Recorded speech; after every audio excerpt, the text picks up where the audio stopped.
So, Soka, this has been a big year for you. Turned 50 years young, must I say. And That's right. in the shape of your life, completely transformed your life. How does it feel? Oh, it feels awesome. I mean, this was the big 5-0, big milestone birthday. A lot of people have these birthdays are a strong impetus or motivation for change. And that certainly was the case for me. And I feel awesome. Couldn't be happier at this time of life. You checkpointed what, end of August, turned 50 Yeah. end of May. We're recording Yep. this end of October. That's right. So quite a few different milestones there. How's consolidation into investment gone so far? Consolidation's gone pretty well. It's definitely been an interesting ride. And one of the big learnings for me and takeaways from this whole thing was the growth mindset versus the fixed mindset. And, my whole life, I've been very goal oriented, kind of a striver. There's some goal to go after, get it done, and then move on to the next goal. And so photo shoot and the first checkpoint milestone was very goal oriented, right? There's a date, got to get to a certain point. But then since then, it's really shifting to more of a growth mindset, which is there's no photo shoot on the horizon. There's no big milestone.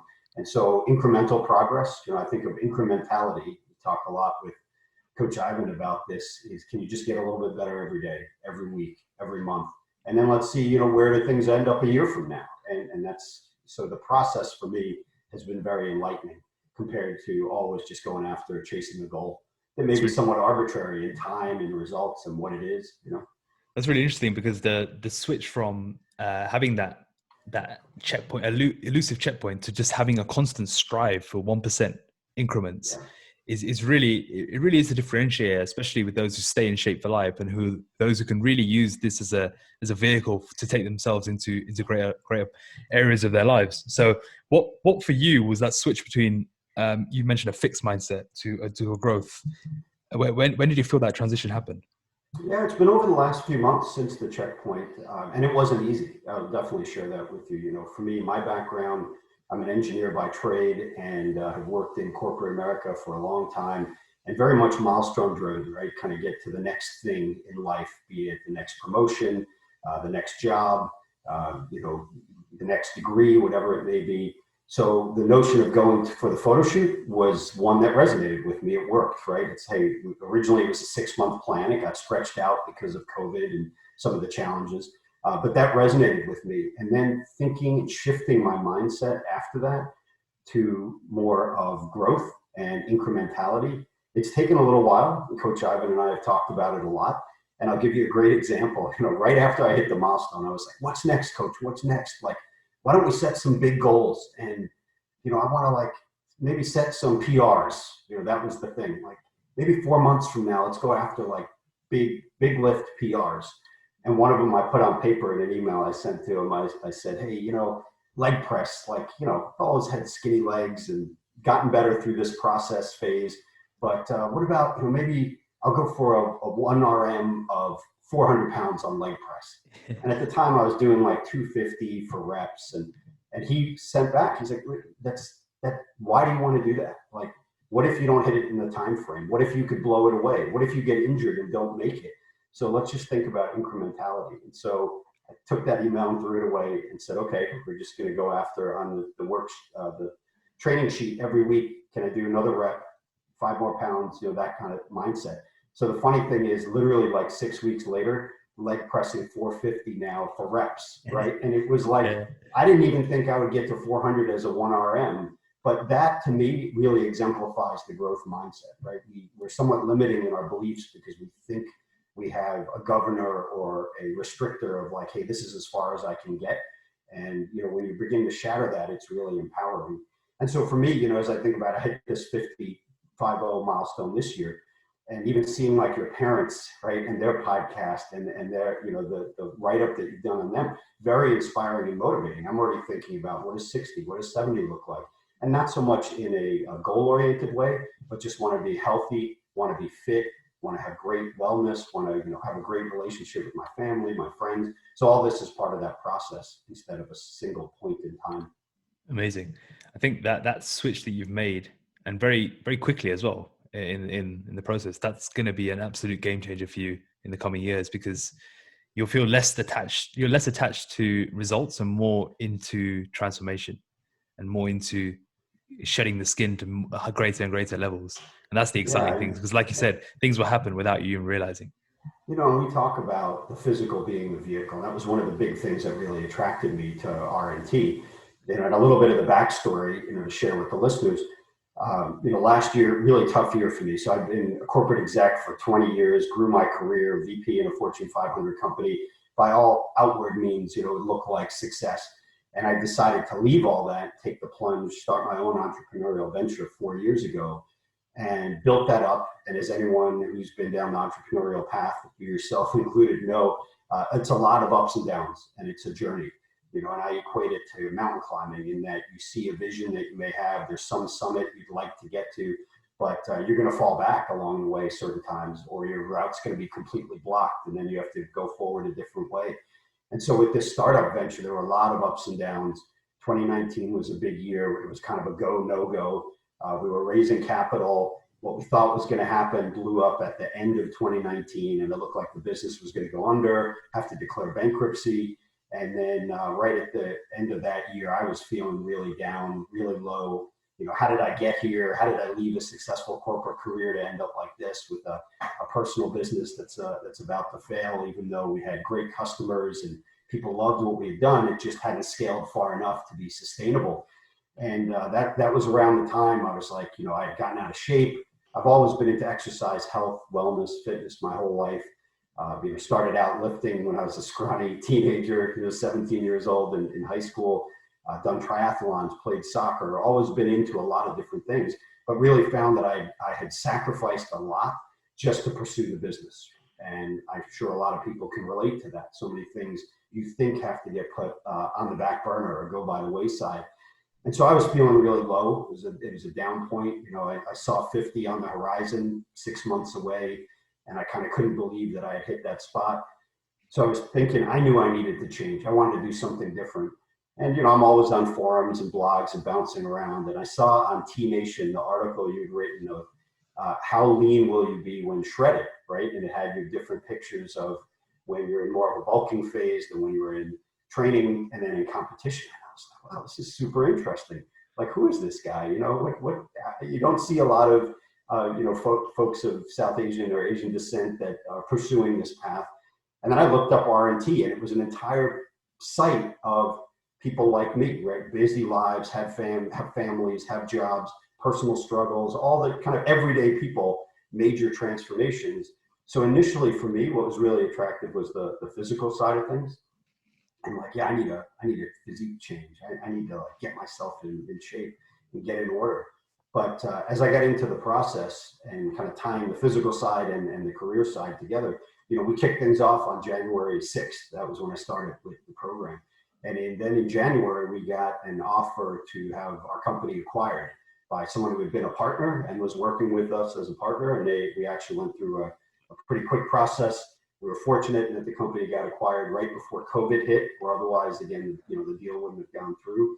And so, from that, seeing these ups and downs, for me, RNT and focusing on the physical as the vehicle for life transformation has really been what's grounded me through the process. And now that I'm looking at the next phase of my career, and you think about, again, milestone versus growth mindset, I've been looking at what's next. And obviously this is a challenging time to be working on the next career opportunity. And instead of having a date and a job and saying I have to do this by this date, I've just been incrementally doing more every day, talking with more people, sharing my background, and all sorts of really interesting opportunities have come my way that would have never occurred if I had been in that old mindset of I need to get my next job and I need to do it by this date or else I'm a failure. So these are some of the things that I wanted to share, and how the physical and this transformation physically, also my mindset and my life have really transformed in a big way. Talk about some of the places you came from, because you mentioned, in the struggles of entrepreneurship, you entered some dark places in your mind, especially when you were close to bankruptcy, and some of the deals went through. Take us back to that place there, and what were you feeling, and what the transformation there has been. Yeah, so there, for me, I think there's always been a challenge with confidence and self-confidence. So even in spite of what looks like successes, internally feeling really good and confident about myself. And it goes to upbringing and early on, my dad came out of an impoverished village in India, made it, got through academics, got to the US on a scholarship, got a chemistry PhD, and was an organic chemistry professor. So, for him, the only path was academics. That's what success in life means. And so even at a young age, trying to strive, trying to do well, trying to live up to my father's expectations was hard. And then, he was very, very critical. I remember, brought home a math test in like first grade, and I got one wrong, and I was like proud to show him that I got a 95. And it was like, how could you get this wrong? Like, that stuff, you got to do better. The world is a harsh place, right? Like, so that stuff gets ingrained in you. And then there's this feeling of kind of never good enough that impacts your confidence. And so even with career successes, academic successes, social, other successes, just this feeling of like striving, because I had to prove to someone, largely myself, that I was good enough and that could live up to expectations. So on the entrepreneurial path, there was a ton of excitement about starting a new business, right? It's very similar with training programs. You start with a ton of enthusiasm and energy, and I'm going to do this, and I'm going to make it happen. And then, so there's that a big spike initially. And then when you hit that trough, and in the entrepreneurial world, they call it the trough of sorrow. And it's where you feel sorry for yourself. Things aren't going the way you thought they would, right? And you're just kind of like this poor me, like, how did I get here? And, will I ever get out to the other side? And I was definitely there. I was questioning a lot, like, why did I go down this path? And was it worth pursuing a personal passion? I had created a tech-driven automotive subscription company. I've always been into cars my whole life. It's been something that I spent some time in my professional career at General Motors working on. And so I launched this business, started it from scratch from just an idea on a PowerPoint. We raised capital at a great business partner. We launched, we had hundreds of customers generating millions in revenue. And so to see all that happen, and you feel on one hand, that's great. On the other hand, you're looking at it saying the business isn't yet sustainable, and it's about to go under. So it just called into question like everything in life, right? Did I make bad decisions? Am I not a good business person? Why did I go down this path? I'm not cut out for it. So I would say there's a lot of self introspection going on, and a serious level of harshness that just kind of ties to how I've looked at my own life, being we're our own, all of us for the most part, are our own worst critic, right? You can look at all the critical things, and so others would give you accolades and view you a certain way, but internally, if you don't feel that way, it's hard to feel good about yourself and have that self-confidence. So I got to a really low point because it was, financially, business-wise, personally, the idea of putting 4 years of my blood, sweat, and tears into an endeavor that may just shut down, go away, and be gone without a trace. That was really hard, and I was in a dark place at the time, really questioning kind of the meaning and value of life. And what called you to pull yourself out of that? I think seeing some of the struggles my dad had coming to the States, and in his later life having a hard time pulling himself out of difficult situations because he blamed a lot of external focus, right? Like all these external circumstances are what made him, he viewed it as his problems. And it just kind of hit me. I'm like, I can't go down that path. I'm not that person. And you can't change all things at once. But for me, my whole life, effort and results, and for most of us, effort and results are generally correlated, right? More effort you put in, better results you get. And certainly for all of us who train in RNT, we can really understand that. And in the startup world and entrepreneurship, it's hard because it's very chunky. And sometimes you put in a ton of effort and the business goes nowhere. And it's not that you didn't work hard. It's not that you didn't have a great idea. There's definitely an element of luck and fortune that has to shine on you in the entrepreneurial world. And so I really felt, okay, in this period of personal turmoil, what are things that I can put effort into? And I know the results will be there. And having trained, having worked out, having exercised, having been into fitness my whole life, I know that athletic endeavors, fitness endeavors are that way. And I didn't exactly know what I wanted to do, but I knew that taking care of myself, my body physically would have so many other benefits that was something I had to use as an anchor. And, that was a commitment I was making to myself as I was searching at the end of 2019. Okay, I know I'm going to do something different. I don't know what it is yet. And that was around the time that I had found RNT. Wow.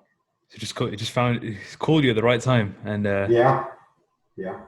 pulled you out. And then describe the beginnings of the journey in terms of how your mindset was, starting something new, taking a different approach to your health and well-being as well. Because, in the past, I know you've said to me in separate conversations around, you've tried a lot of different things. You've done a lot of quick fixes. How did you get your head around a different way of being and a different way of doing health and fitness? Yeah, it took a little while to really embody this. I've done a lot of the, I'll call it yo-yoing around on different fitness activities. So, go to the gym hard for 90 days and work to get strong or lean. But then something happens. Either get burned out, get injured, and then be like, oh, you know what? Now I'm going to go do triathlon training and swim, bike, and run. And there's a date where there's going to be a triathlon and sign up for that. And then kind of feel burned out on that. And then say, okay, now I'm going to go back to team sports and play on a soccer team. And so there's always this kind of bouncing around where it never really gave anything the duration that it needed to work towards mastery. And so at the beginning, when I looked at RNT, I really thought like, oh, this is online personal training. Like, I'm gonna have a coach. He's gonna give me a training plan and tell me like what to eat and how many reps and weight to do. And instead of having a guy next to me in the gym telling me this, it's gonna be, through an online platform. And all the podcasts I listen to that your guests have come on and clients, and they've talked about believe in the process and follow the process, even though you may say, hey, I think I know better, or, I've got a different way. And for me, that was part of the learning, was unlearning these things that I've done before, right? I mean, 30 years I've gone to the gym. And yes, I've made progress, but if you look back, I was in worse shape physically, than I've been in a decade or more. And so it took some time to embrace the journey and really say, buy into the process. And then also, I think the other part was realizing that what RNT offers is really transformation coaching, again, very distinct from personal training, was far more than just about the physical. And if I look at my check-ins, and I think that's one of the amazing things that, again, at the beginning, I didn't buy into. I was originally, and I was like, hey, can we set up a Skype call? And I'd love to just chat with you. And, he was like, we document this through email and we communicate through email, and there's a reason for it.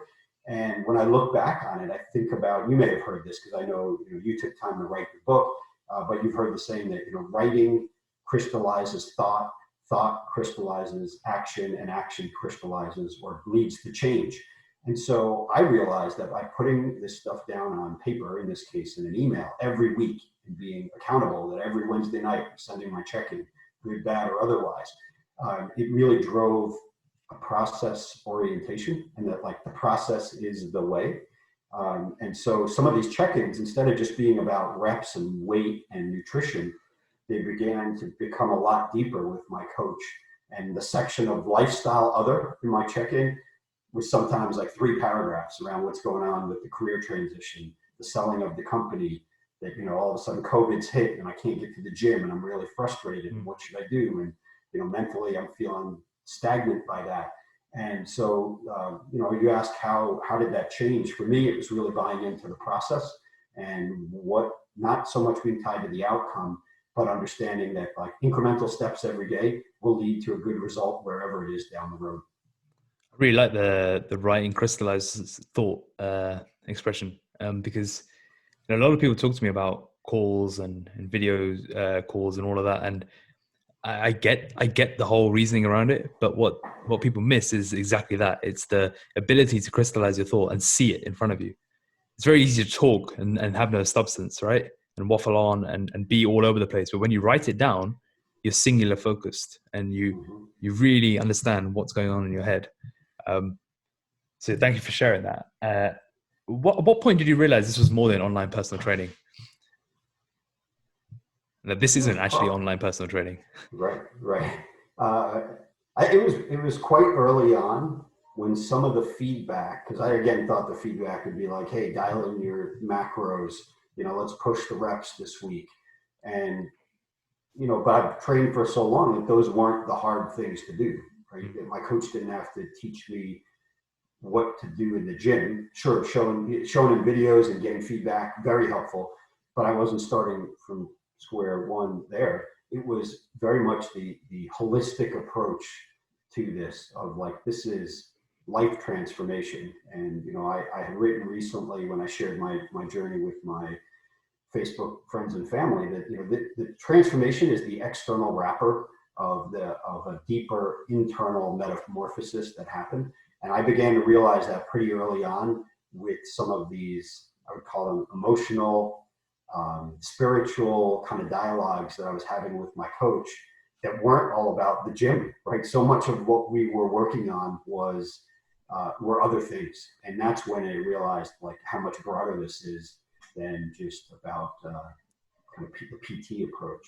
And it also resonated with me a lot more and made it stickier because it was really about life transformation with, again, the physical being the vehicle to get there.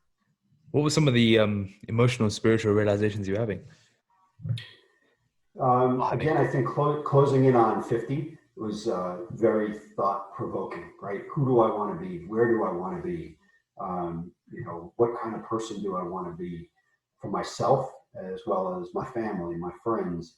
And so, talking about with my coach on the spiritual side, what like purpose is a big one, right? And what are we meant to do and why are we here? And it's not just to have a job, make money, take care of things, but can you make an impact? Can you leave a legacy? Can you help others? Can you pay it forward? I've been helped by so many people in my life. How do you have a giver's mentality and really make more of an impact? So there were things like that, kind of what's our broader place in the universe?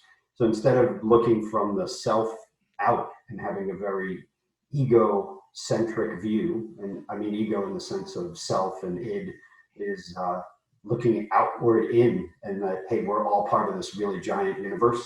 Our time on our life and time on Earth is definitely going to be finite, and so instead of wallowing in any of the negativity that life may have instilled on us, or that we may be still carrying as baggage internally, how do we realize that every day is a blessing? It's a gift. Make the most of it. You think about time at the gym as an example, and I love the gym. I love going. Like it's just for me, it's a happy place. And I think about how fortunate to have that time.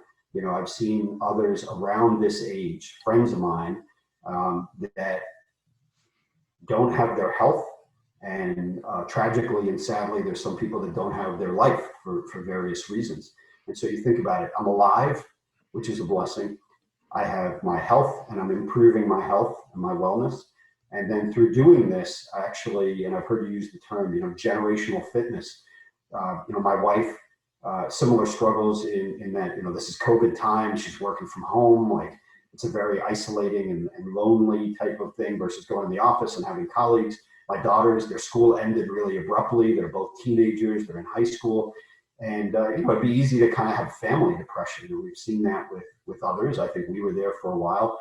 But I look at like my family, my girls got really into working out during this time and on their own. They're both multi-sport athletes, but they set up a gym in the garage and they do these YouTube videos. And they asked me to show them how to do certain training things. And we put in a pull-up bar and they have an assist band, but they do pull-ups, and I've been working on a pull-up challenge between the two of them. And so, the broader learnings about life that I think have come out of this have been extremely beneficial for me. And I never thought about that going in. Again, going in, it was like, I need to better myself physically because I need to look good.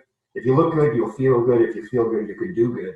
And that was my mindset going in. But it's been so much broader now that it's hard, it's kind of crazy to imagine, but 10 months into my journey with RNT.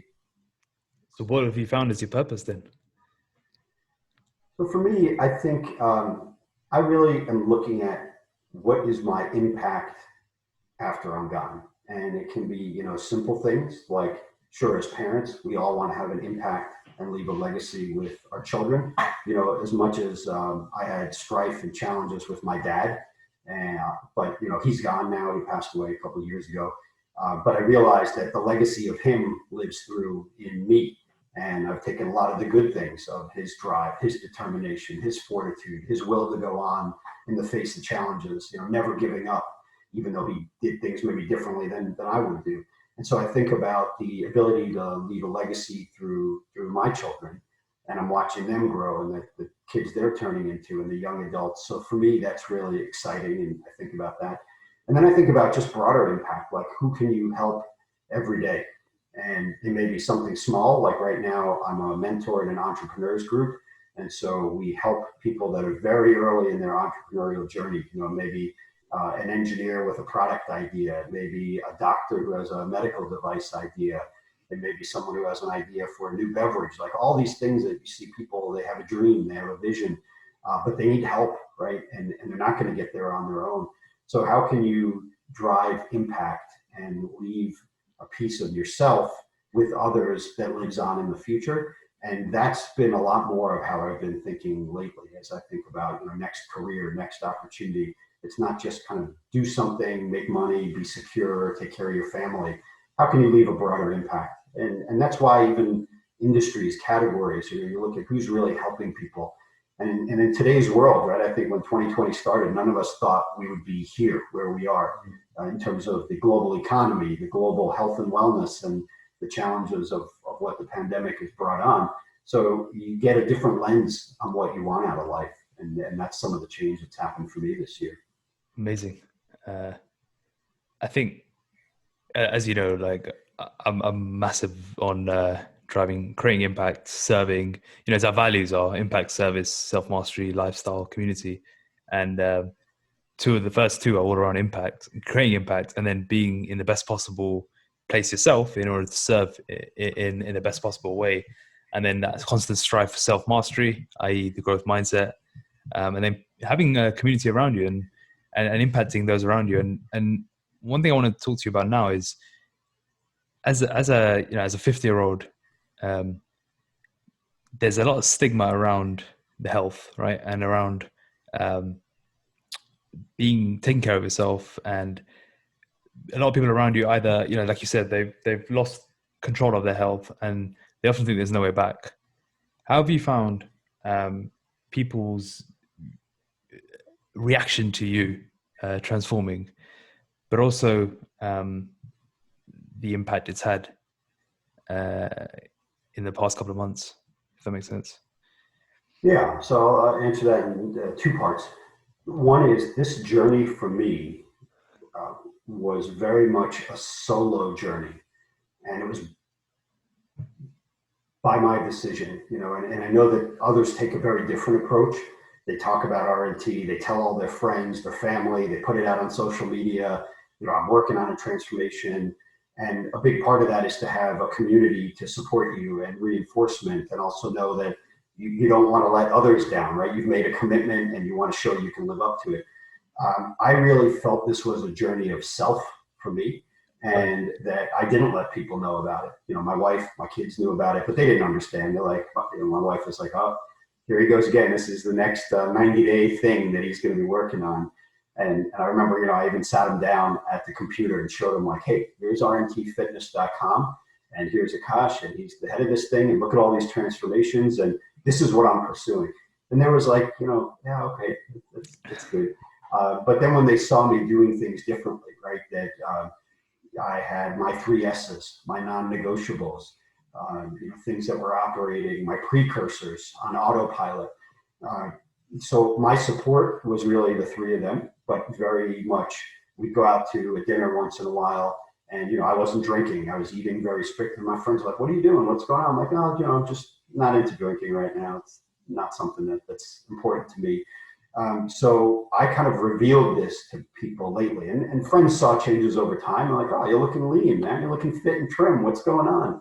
I was like, hey, I'm just using this time to better myself, the best I can. But then since I did my checkpoint, shared it more broadly with my friends, my community, the outpouring of support and outreach and people realizing, wow, like Asoka turned 50 and many of my friends are turning 50 or have turned 50. I'm seeing so many people have reached out to me like, how did you do it? Well, what do you do? And, I need to change. And you motivated me to get out, and like, I went out and running today, and I'm not preachy at all. I'll never push anyone into a direction, but everyone's got to find their own path. You can, lead them to water and show them a path. But so the reaction has been, many people have been motivated and inspired. And I feel a sense of, again, pay it forward there, right? I'm glad that I was able to motivate and inspire my peers, because much like you and the RNT family motivated me, and again, being that this was a very solo journey, sometimes I would just go to the website and go to transformations and read case studies of people I had already read a bunch of times and read it again, because I was like, okay, I need that support, and I need to really believe in what I'm doing and look at these transformations. So for me, that's an impact that I've seen in the broader community. And, now there are a lot of people asking me about RNT and, what can you tell me about it? How did it work for you? And so I'm only going to share, my perspective. I never push them, but I say, look into it, see if it's for you. It's never too late to make changes. And I think whether you're 40, 50, 60, 70, everyone can have a better day today than they did yesterday. And if you keep taking that mindset, then in a week, a month, a year, a decade, huge transformations can occur. And so that's been a big part of now, what I espouse to my friend group is, hey, it's been a rough year for all of us, right? We're hitting 50, we're looking at a different time in life, but it's never too late, and take the first steps. One of my buddies who has been very sedentary, I told him about, hey, did you know that the iPhone has a step tracker? Have you ever used it? Have you looked at it? And he's like, I heard about it, but I haven't done it. And then a week later, he showed me, he's like, you said 10,000 steps was a good number. He's like, he sent a screenshot of his first week of getting out and doing 10,000 steps a day. Good. So, I look at that and I feel a sense of, I don't want to say accomplishment, but, glad that I can help influence others in a positive way. And, you talk about service being one of your pillars and values. I think that the larger the community gets, we all have a network effect, right? Every single RNTer is surrounded by dozens and dozens of people who are in our circle. And to the extent we can influence that circle in a positive way, the network effects kick in. And from what was a small group that started with you in the UK to becoming more of a, I'll call it the start of a global movement, where you have clients all over the world, your podcasts are with people all over. I look at my coaches, right? And I had a transition in coaches just because of some of the circumstances. But, I had a coach in the UK who I became very close with. A coach in Australia who's helped me tremendously. And, we're getting to know each other really well. That's amazing, right? It's really amazing. So to be a part of it has been hugely fulfilling for me.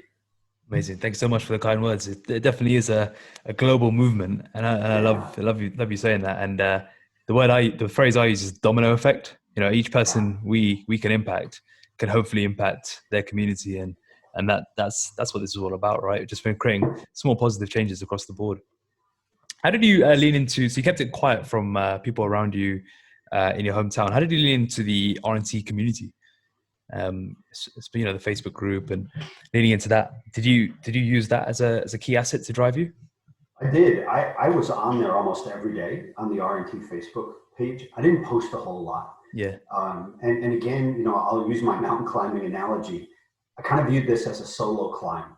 Like, this wasn't a climb with a big team. We weren't all climbing the mountain together. It wasn't a big support group that was gonna, help me along the way.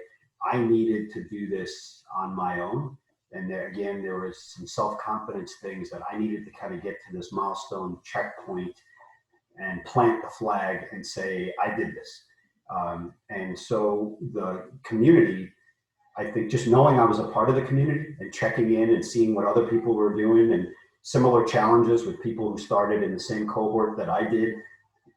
So without really having to chime in, it was extremely beneficial for me, because I knew there was a group And I knew there were people all over the world that were facing similar challenges, but every day working to better themselves.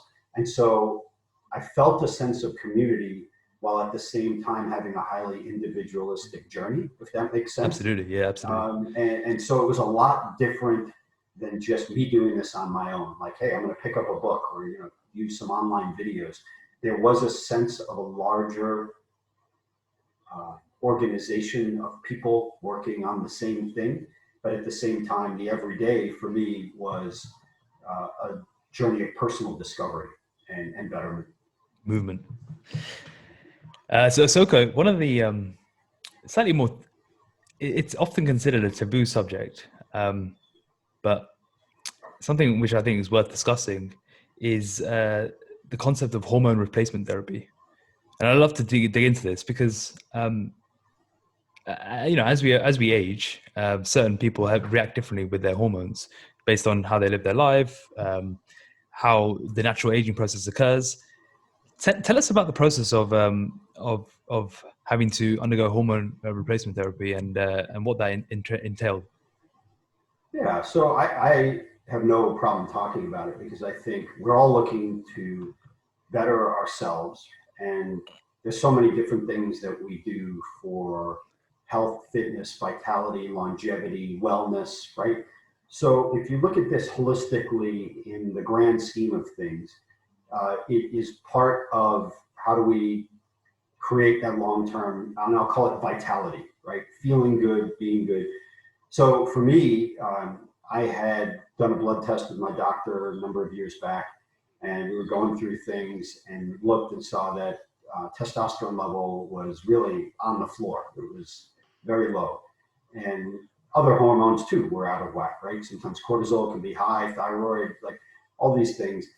And you look at it and say, you know, if in our training, let's say we were protein deficient, right? We did not have sufficient protein or any of the macronutrients to maintain a healthy lifestyle. What would you do? You'd say, okay, I need to remedy that element. I need to fix that area. I need to eat high quality proteins. I maybe need to supplement with a high quality protein shake every day. So I looked at it in that mindset and said, you know, these are elements of my physical being that need to be improved. There's something going on. And so obviously look at underlying root causes. Stress is one. Obviously age is another big one. Testosterone drops off significantly as we age with each decade. And so then it's almost, as I was thinking about it, I'm doing all these things, going to the gym, I want to triathlon train, I want to run it, but you're doing them and you don't have the underlying body chemistry to support it. You're not going to make progress. And in many ways, it could be the other way around. You put your body under stress, your hormones are out of whack, you become catabolic, it becomes a downward spiral, your body is catabolizing itself, you get more tired, more lethargic, weaker. And so this to me was one aspect that I learned a lot. I've done a ton of research before going down the path, and it, you know, very modest supplementation to get hormone testosterone for males into a normal range. And you just feel better. Energy is higher. You are able to do more. If it's very much a brain chemical, testosterone, right, in terms of how it makes your brain feel, but also a body chemical in terms of what it does with muscle mass, bone density, preservation of muscle. So all those things for me made it something that was worthwhile looking into and then pursuing. And I view it very much as like, just again, think about the things we do, right? If people take daily medication for different things, right? You may have, bad allergies. So every day you're taking an allergy med. And although you try to fix the underlying environmental issues that may be triggering it, people take all sorts of things to make them feel better. And in a lot of cases, they're things that just mask an underlying condition. In this case, I viewed it as this was part of an overall holistic view to health, wellness, fitness, and vitality. At what point did you diagnose then as clinically low? It was about 5 years ago. And, I think probably I've been low for even longer than that. Yeah. And, look, there's an element of this that is, you talked about it being somewhat taboo. A lot of people, they don't want to talk about it. Yeah. But at the end of the day, you get your blood tested, right? You go get blood work done from your GP, and look at everything. Everything has a range, right? There's a recommended range. And just like if your cholesterol was out of whack or other hormones, you're going to do something about it. And ideally, yes, you don't want to take drugs, medication, prescriptions. It's looking at what are the things I can do first through nutrition, through sleep, through whatever it is. But a lot of those end up having limitations, right? There's only so much you can do, and the results will only be so much. So for me, this was one of those things in the broader scheme of how do you dial it in, and the benefit I've felt has been very much worth it. Yeah. And I recommend to everyone's got to go down their own path, but I do think for men over 40 and definitely over 50, it's something worth looking into, and at least knowing, like, where is your testosterone level? Are you in range for your age? Okay, then maybe you don't do anything. Are you way out of the range? It's going to, on the low end, it's going to impact you negatively. And similarly, this isn't something you want to overdo. You don't want to overboost. You end up on the high side, causes all sorts of problems too. Testosterone aromatizes into other hormones that have, into estrogenic hormones as well that have other negative effects. So it's all about, optimal health and wellness and vitality. And that was for me, once I got diagnosed, worked with a doctor who was very well versed in this area and really helped me. He's very much a less is more. So it was like really incremental amounts of supplementation to see what type of results it would gain, and very incrementally dialing things up until I was in an optimal range where I felt good. Yeah, I've known quite a few people that have gone down the HRT route, and it's usually come from, there's so many different factors that are involved. There's a strong genetic component in there as well, because some people need this as young as in their late 20s, and some people, 30s, 40s, and like yourself in your 50s. And there is a strong genetic component. It's very environmental factors that are involved as well. But I think like you said, if your testosterone's in the tanker, and you're doing everything already naturally, which I think is the first thing you should always do, is make sure that you're actually living a healthy lifestyle. Then seeking doctor's advice, it can be useful. And like you said, in a minimalist approach, with the approach you took, what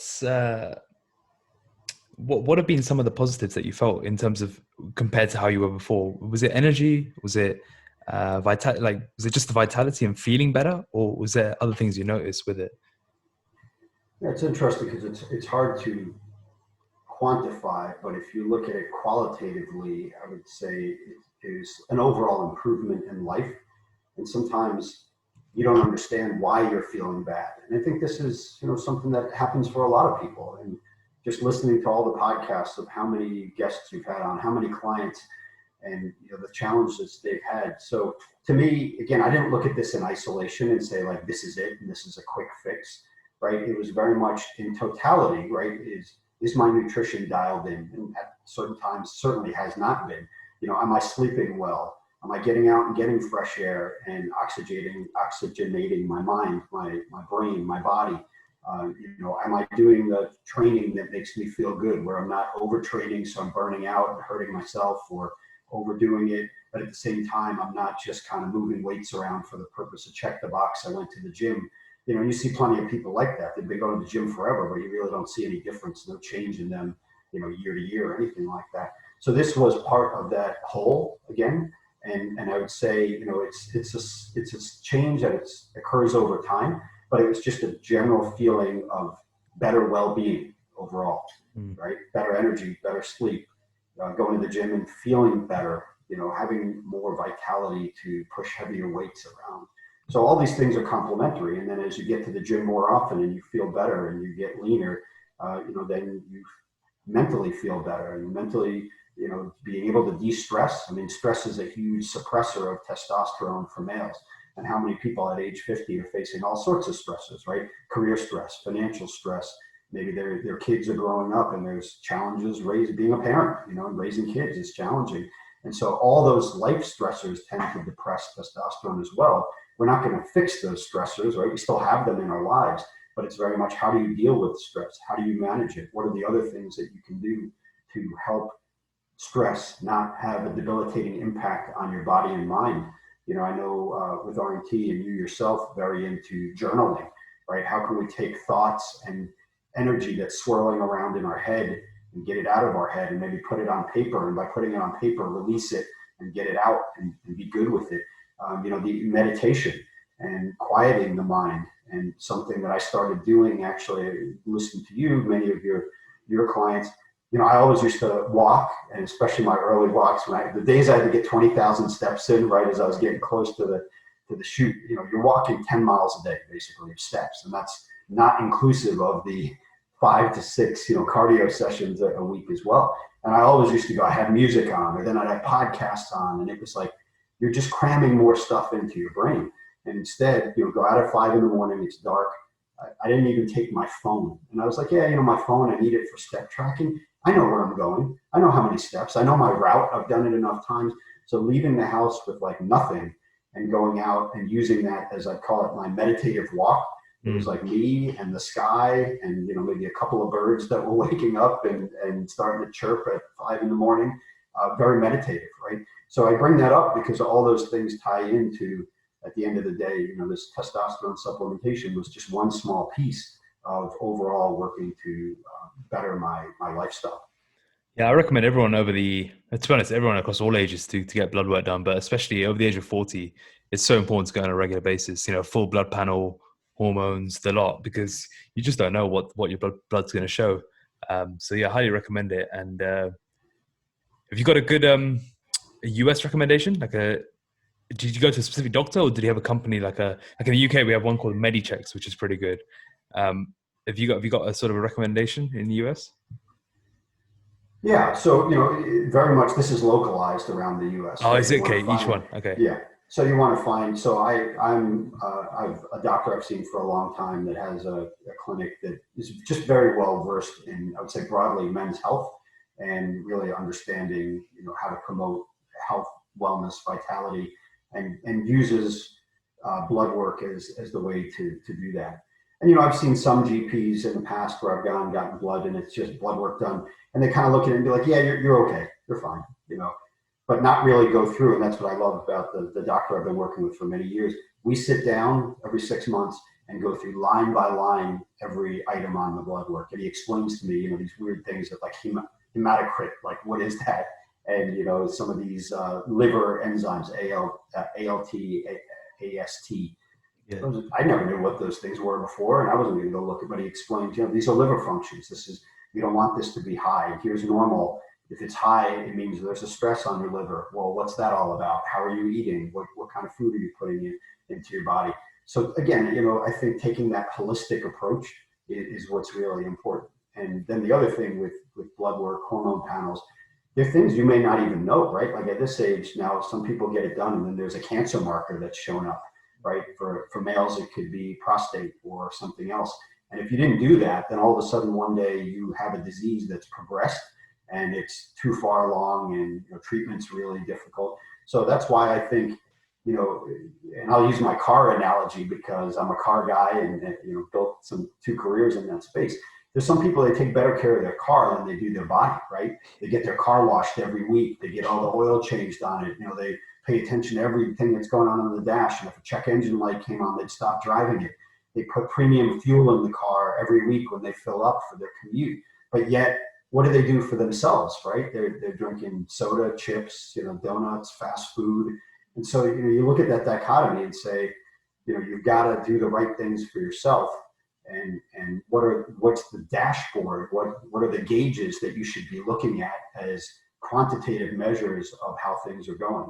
And certainly blood panels, hormone panels are a metric to look at that can give you insight, peer into your body and give you insight into what's going on. Yeah, very useful. Thanks for sharing. So Asoka, you're a couple of months into your investment, and one of the biggest shifts is that behavior, mindset, identity, right? It's a whole different ballgame. How are you finding this new identity, and how are you finding kind of stepping into new skin? Yeah, I'll share honestly. So there's elements that have definitely been a challenge. Like, talk about the challenges. The week after the photo shoot, I kind of didn't know what to do with myself a little bit. It was like I hit this milestone. I worked so hard, really grinding at the end there. this extended longer than what had been planned, right? So for me, being a detail-oriented, plan-oriented guy, that was hard because originally it was going to be like, I wanted to hit the milestone for the photo shoot by my 50th, which was at the end of May. But for a whole bunch of reasons, it didn't happen, primarily COVID. So, gym time was challenged. And at one point I was like, oh, no gym. I almost thought of like, I'm not going to do RNT anymore. I can't get to the gym. Maybe I'll put it on pause. And then I was like, no, what am I thinking? Why would I do that? So you improvise, right? And my coach, and I think I'd even sent you a picture, I took this piece of fence post, put these sandbags on the end of it, and I had a 60-pound, barbell now that I could use for curls, for presses, for all sorts of things. And I learned how do you do the most with like the least equipment. Learned how to do a lot of body weight stuff in the garage. The pull-up bar was awesome, right? It just pull-ups become a staple of the training. So being goal-oriented and having to push that, also even being the ability to do a shoot in the gym was very compromised. And so all that got pushed out, but hit that milestone, felt good about it. And then it was like, what's next? And that's where, in my weekly check-ins with Coach Ivan, we were like, I was like, what's the next milestone? I almost thought like, is there another photo shoot to sign up for? Like not literally, but like, what is it? Yeah. And that's why I was like, well, if it's not leanness, maybe it's strength. Like, I got to put some strength numbers on the tracking sheet, see if we can hit those. So it took me a while to kind of get my head around like, what do I want to do next? Because so many times before it was like hit a milestone, like triathlons. You finish the triathlon, you cross the finish line, you feel great, and then the next day it's like, okay, that's over. I got to do something else now. Yeah. So I for a little while was like, all right, is this done? Like, did I accomplish what I wanted? But being a part of RNT for 8 months at the time when I hit the milestone, I realized and knew very well that no, this is just the beginning. Yeah. And again, using the mountain climbing analogy, for me, getting to that summit and planting the flag was really important. It was a goal for me. And in many ways, it was a relatively steep climb that happened quickly, right? A lot of transformation in a relatively short amount of time. Since that time, I've thought about the mountain a different way. And I've thought about the mountain has a summit that you're never going to actually get to the summit, but you're going to incrementally be climbing every day. And you're going to take steps forward, steps forward, steps forward. And that has been the mindset shift for me. Instead of it being like, okay, there's a goal and I have to get there. It is like the process is the journey now. And I got to be honest, not every day that I embrace that fully, I'm still in that phase of kind of learning. And that's part of self-mastery is learning to be good with that, learning to be that, hey, in my strong app this week, it's just about incrementally, can I do a couple more reps? Can I just do a little bit more weight? And that's what it's going to be for the foreseeable future. So getting to be okay with that it's taken some time. It hasn't been easy, and I think part of it is the experiential learning. So like the leg press example I gave you earlier, I had that fixed mindset. I got to go hit a bunch of PRs at 50. Can I bench press more than I've ever bench pressed in my life? Maybe that'll be a good PR to go after. And then I thought about it and I was like, why? Like what am I proving and to who? Versus can I just keep getting better every day? And that's the mindset at this stage that's really helped me, like in my career, right? I'm in between careers now. I sold a startup venture. I'm an ex-corporate executive. I don't exactly know what's next. And that's been hard. But instead, it's like incrementally every day, I'm going to just work on cool things. I'm going to look at new opportunities. I'm going to mentor other startups. I'm doing some really interesting consulting work in the medical space that I never had been exposed to before. So I'm taking that incremental progress approach, not just in the gym and with RNT, but in life. And, even like COVID, I think there are a lot of us that, as I look at my peers, my friends, like this has really worn people down. I'm sure you guys see it, feel it in the UK, just reading some of the news of kind of the spikiness of like, hey, from lockdown to opening up to then bars closing, this, and we don't know what the future is going to hold, right? 2021 is very nebulous and very ambiguous, highly uncertain. We don't want to start the year that way, but look, this is reality, right? This is life. This is the world. Things are going to get thrown at us that we didn't expect. So how do you take that incremental approach I'm going to control what I can control every day. And my sphere of what I can control may be very finite, but it's going to impact me and those around me. And so, both my fitness regimen as well as my career progression, instead of putting a line in the sand and say I have to get there by a certain date and time and accomplish these things, I'm taking very much a, hey, can I do a little more today than I did yesterday? Can I be slightly better as a person today, this week, this month than I was in the prior period of time? And so embracing that more and more, I'll tell you, it almost feels like a weight coming off. Yeah. Because being so goal oriented and so so much of a striver to hit milestones, you always feel that pressure of I've got to get to the next goal. I've got to get to the next goal. The goal is looming. It's impending. What if I didn't get there? And career has been that way to an extent. I thought, oh, by now, I'll be back in the corporate world. I'll have another corporate job, and that hasn't happened. And it's easy on one hand to get down about it. Instead, looking at it as, hey, the right things are going to happen in the right time if you keep doing take the right approach to life. And so the physical journey has very much dovetailed in and become a part of the life journey. And that's, for me, what I'm embracing at this point. So instead of thinking about what's next with RNT as a milestone and a checkpoint, is thinking about it as this is a new way of living in total. And it's working for me, right? That incremental approach has made me much happier and feel lighter, more unburdened than like there's another looming deadline that I've got to go achieve something or else I don't feel good about myself. Trust in the unknown. Yeah. And being okay with not seeing or feeling it. Yeah. They're saying, can you be comfortable with discomfort and maybe the discomfort of not knowing? Can you just be okay that, hey, that's life. That's how things are going to be. And as long as I'm doing the best I can for myself, my family, those around me, good things will happen over time. Amazing. Well, thanks so much for sharing, Asoka. Do you have any parting words for the listeners? Yeah, I think two things I'd love to highlight. One is, for me, this transformation at age 50. I thought I was doing well until I saw your parents, and then I'm like, all right, got to work for the 60 transformation. But really want to impart to the listeners, like, it's never too late to start. It doesn't matter what age you are, what shape you're in, what your mental state is. Bettering yourself physically and using the physical as the vehicle, you can start anytime, and you can start incrementally. It's not something that's overwhelming. So definitely don't hesitate, get started, and spread the word of our movement that we have with RNT. And then the other is, I think, in very much, and I've heard this often, and I kind of laughed at it a little bit, but trust the process. And I think it is very impressive what RNT has done from a process standpoint. And it's hard to explain to people, right? They're like, oh, okay, it's a workout program? It's a nutrition program?